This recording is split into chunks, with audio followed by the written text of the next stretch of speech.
Selamat siang teman-teman. Apa kabar semuanya? Selamat Hari Ibu buat teman-teman semuanya ya.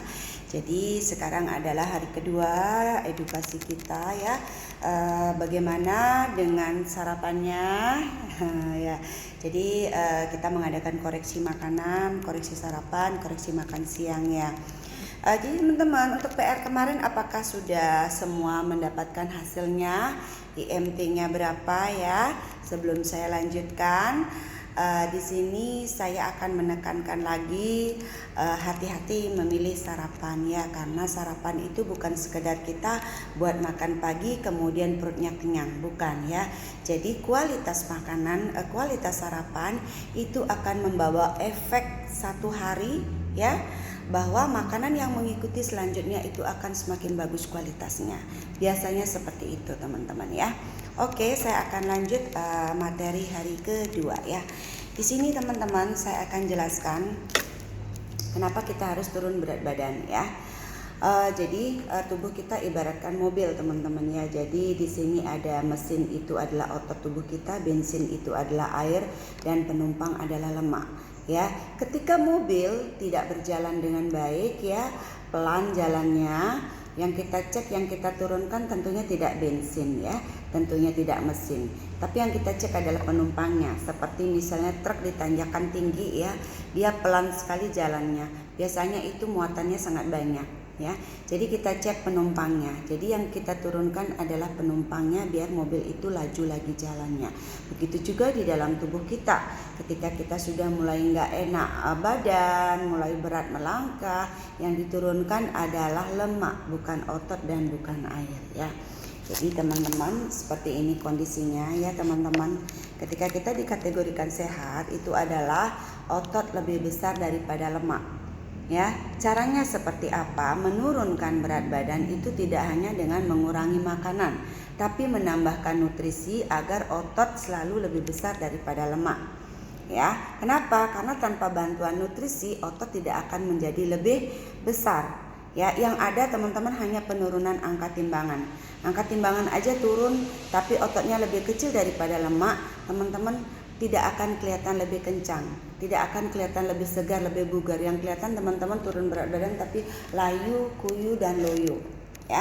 Jadi kehilangan energi, kehilangan massa otot, kehilangan stamina, ujung-ujungnya teman-teman bisa sakit. Jadi seperti itu ya. Nah, kemudian seperti janji saya kemarin, lemak ya. Saya di sini akan membahas lemak teman-teman. Kenapa kita fokusnya adalah lemak? Karena lemak itulah sumber daripada penyakit ya. Di sini ada lemak tubuh dan lemak perut. Lemak tubuh teman-teman bisa lihat gambarnya seperti ini ya. Dia di lapisan kulit paling luar ya, terlihat seperti ini. Ya, tidak menyatu dengan organ tubuh ya. Kalau ini teman-teman harus fokuskan, teman-teman tidak ada gorengan masuk, kemudian olahraga yang cukup, air putih yang cukup ya. Nah, kalau ini lemak. Biasanya ini dulu deh. Lemak tubuh ini efeknya ya, cepat ngantuk, cepat lelah, sering kesemutan, sering sakit kepala ya. Nah, kalau lemak tubuh, lemak perut itu seperti ini teman-teman. Dia ada di rongga organ tubuh kita, seperti ada di hati, paru, ginjal. Ketika dia lemak perut ini sudah membungkus organ tubuh, mulailah timbul penyakit degeneratif seperti MA, diabetes, kolesterol, stroke, jantung, seperti itu teman-teman ya. Jadi mulai sekarang hati-hati dengan pola makannya. Dan teman-teman bisa lihat seperti ini. Teman-teman pernah nggak beli hati ayam yang mentah di pasar? Pernah nggak hati ayam itu ada kuning-kuning? Itu artinya lemak tubuh ya. Ketika lemak tubuh sudah membungkus jantung seperti ini, peredaran jantung, peredaran darah di jantung itu tidak lancar, itu akan menimbulkan koroner teman-teman ya. Begitu juga ketika lemak tubuh menggumpal di saluran darah teman-teman, ini akan menaikkan kolesterol jahat teman-teman ya. Ini bahayanya teman-teman ketika teman-teman mulai menimbun lemak tubuh ya, lemak perut dan lemak tubuh. Kemudian ini gambar usus teman-teman ya. Ketika usus teman-teman bagus, makanan teman-teman akan terserap dengan bagus, sempurna ya. Jadi kalau ususnya seperti ini, obat sesakti apapun, jika teman-teman sakit, obat itu nggak akan mempan ya. Jadi mulai sekarang pelihara usus teman-teman dengan cara makan yang bagus, serat lebih banyak, dan ditambahkan dengan nutrisi seperti itu ya. Nah kemudian teman-teman, di dalam tubuh kita itu terlalu banyak lemak jahat ya, sedikit sekali lemak baiknya. Makanya kita membutuhkan lemak pengurai namanya, lemak pengurai yang kita minum di luar ya. Artinya itu bisa didapatkan dari alpukat, bisa didapatkan dari kacang-kacangan seperti itu ya. Nah tapi jika kita memenuhi lemak baik kita dari alpukat, satu hari kita makan 1 alpukat ya atau 2 alpukat, dan itu dilakukan terus-menerus, itu akan mengganggu tensi ya, tekanan darah teman-teman ya. Kemudian teman-teman akan cepat mengantuk ya. Nah, jadi sebaiknya teman-teman tambahkan nutrisi lemak baik. Lemak baik itu kita seperti penyeimbang lemak jahat di dalam tubuh kita ya.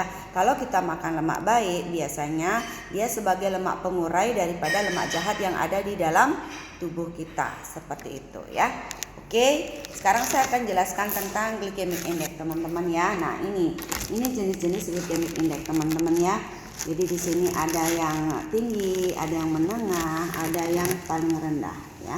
Nah, jadi glycemic index yang paling tinggi itu kelasnya seperti ini. Teman-teman bisa baca ya. Tuh perhatikan ya, teman-teman, ada beras putih, ada jagung. Ya, kemudian ini yang menengah ya. Ada mangga juga, ada nanas, ada burger ya.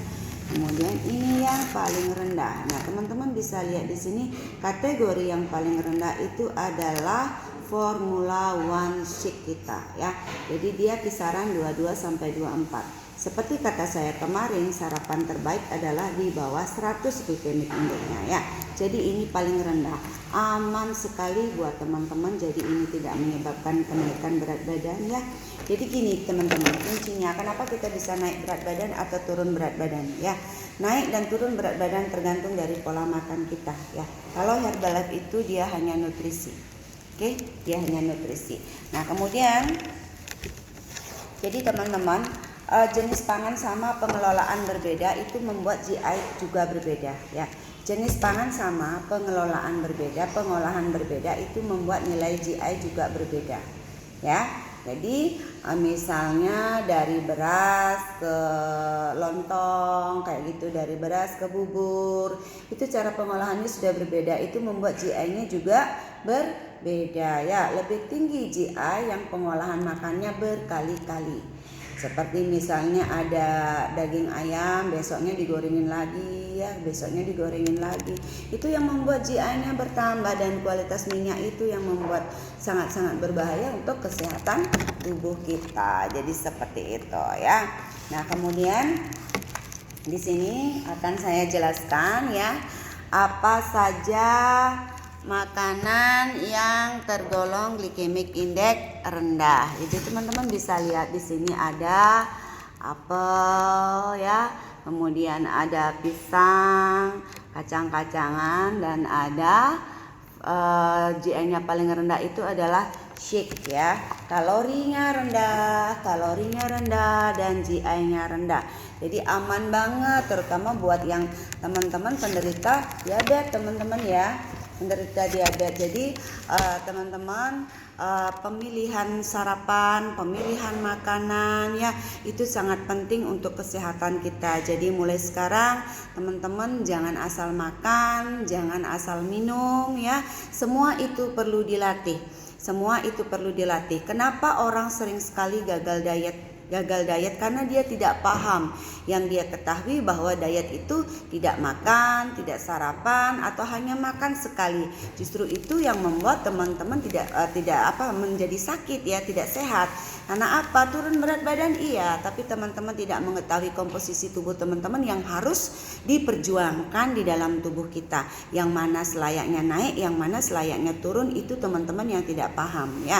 Jadi sekarang teman-teman sudah paham ya. Seharusnya yang naik itu adalah otot, yang naik itu adalah tulang, dan yang turun itu adalah lemak dan berat badan. Jadi 4 poin itu ya, 2 poin harus turun, 2 poin harus naik, maka teman-teman akan mendapatkan tubuh sehat langsing ideal teman-teman. gitu ya. Jadi buat teman-teman yang sering gagal diet, lebih baik teman-teman sering-sering aja konsul ya, atau cari konsultan buat teman-teman menjalani dietnya biar berhasil seperti itu ya. Dan teman-teman, pembahasan kemarin tentang makan siang ya, saya lihat ada banyak kesalahan ya. Di situ saya lihat cuman 2 potong tempe atau 2 potong tahu.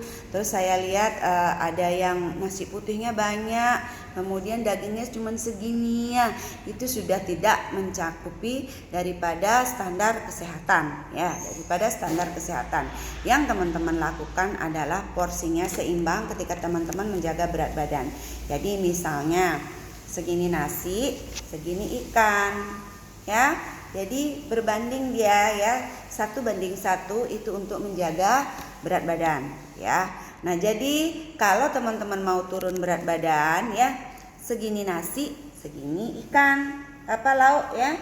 Segini nasi, ingat segini lauk.